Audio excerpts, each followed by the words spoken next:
Good morning, everyone.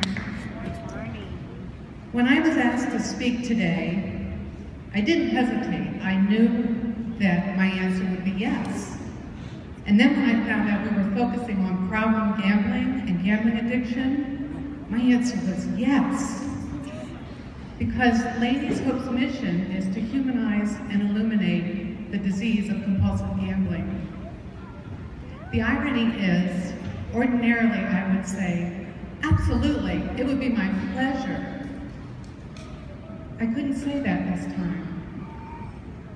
Anyone that's here today, and the reason they're here is because they lost a loved one to suicide, the words, "it would be my pleasure," simply don't make sense. It is my honor, and I believe that every one of us here today, for us it is our calling. And for that, I am honored to be here today. My sister Lainey, I walk in her honor today. And like me, Lainey was a compulsive gambler. And like me, Lainey reached out for recovery. And I will never forget the day that she called me in 2001, crying, sobbing, and saying, "Beanie, I've lost everything. I'm so ashamed. I'm so embarrassed. I'm a compulsive gambler and I don't know what to do." And I was filled with joy because I knew what she did not yet know. The key to facing any life-threatening addiction, the first thing is to admit there is a problem. I knew that Lainey had opened a door that would change her life. If she entered the 12 steps of recovery, she could have a life filled with joy, filled with happiness, free of shame, filled with friendships, a life she never imagined. And she did. Lainey and I went to meetings together, we went to conferences together, and after a year in recovery, a year without a bet, I gave Lainey my one-year pin, and it was such a privilege. And she gave me this. And if you can't see it, it's a very whimsical little dancing diva. And she has become the logo for Lainey's Hope. We call her Lainey's Dancing Star. And on this, Lainey wrote, "My soul was born in 1955. My spirit took flight in 2001. Thank you for your constant love, encouragement, and support as I learned to dance the dance of joy." And Lainey danced for a while, and she danced in recovery. And I would say that of all my possessions, this is my most treasured possession. And Lainey danced in joy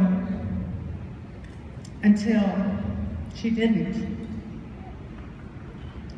On May 28th, 2008, I got a call from my Aunt Bee in Harrisburg, Pennsylvania, and she said, "Bee, you better get here quick. I think your sister's had a stroke, and if she survives this, it'll be a miracle." I couldn't get to Harrisburg, Pennsylvania fast enough. And when I did, I found my sister in a coma in intensive care. And the doctors came in on grand rounds, and they told me she had taken an overdose of antidepressant. And she had something called serotonin syndrome because of too much antidepressant.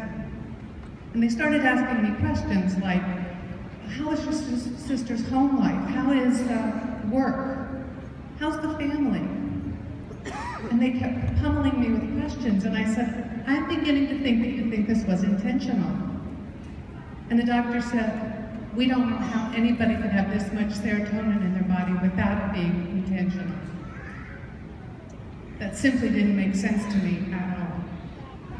Regardless, the good news was that serotonin wears off naturally from the body, and Lainey would wake up. It was hard to imagine because she was a foot away from me in a coma in a hospital bed, but she would wake up. Later that day, my Aunt Bee came to me with a bag full of receipts, and she hung her head and said, "Bee, I'm sorry to give this to you. I think I know what's going on." And it was a bag of receipts from a casino. Anyone here that has a gambling issue knows what that means. Midnight, a withdrawal from an ATM. At 3 o'clock, a jackpot receipt. At 5 o'clock, another ATM receipt. At 7 o'clock, a trip to the cage. I knew that Lainey was no longer dancing in joy, and this addiction that you can't see, you can't hear it in slurred speech, you can't see it with an altered gait, and you can't recognize it from a blood test. The addiction of gambling addiction is why my sister overdosed. But she was going to wake up. Only she didn't. The doctors continued to take tests, run tests, and something wasn't right.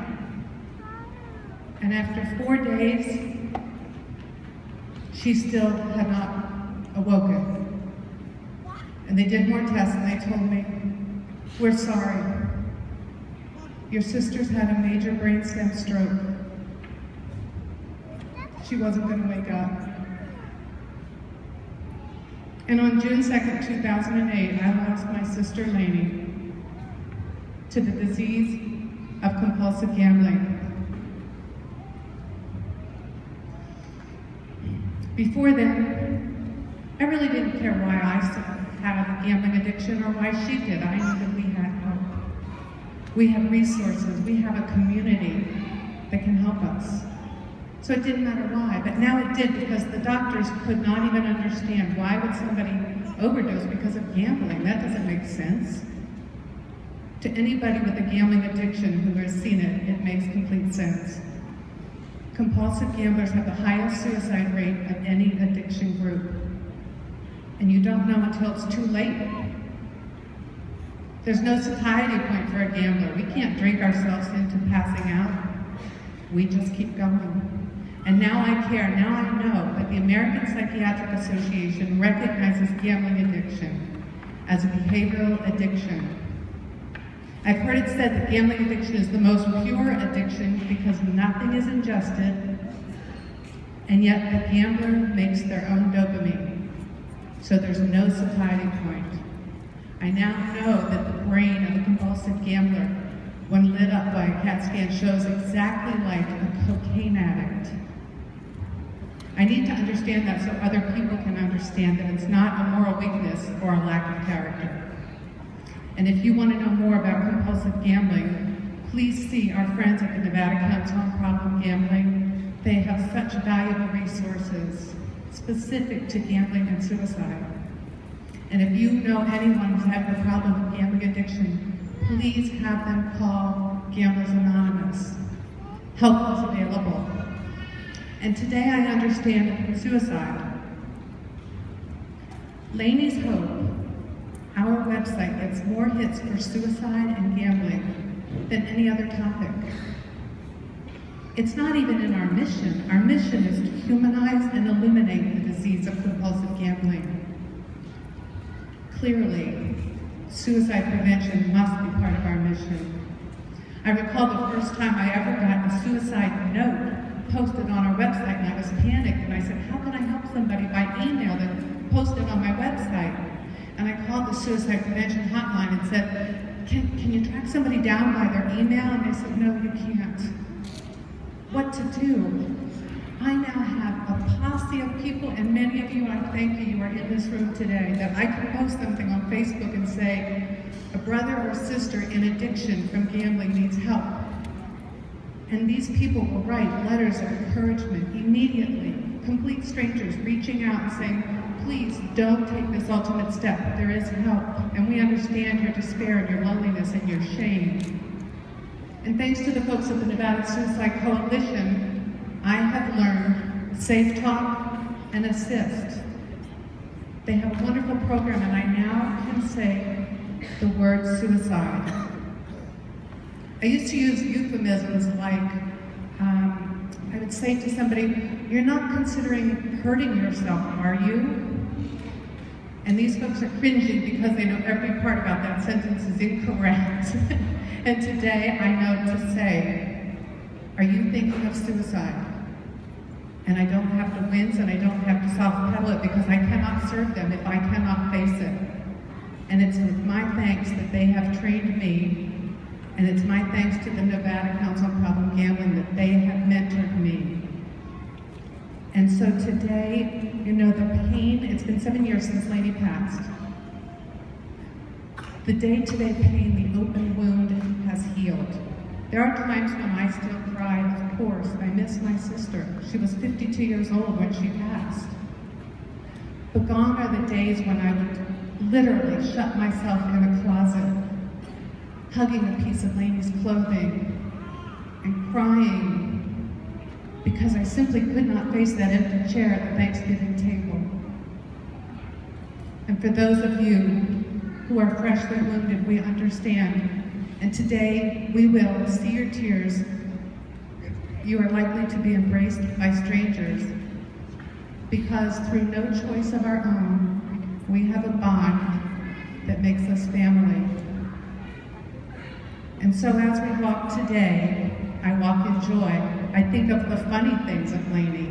It's 7 years down the road, and today I think, oh my gosh, my big sister played my fairy godmother, and when I was 8 years old, I knew I was chosen and I had a fairy godmother.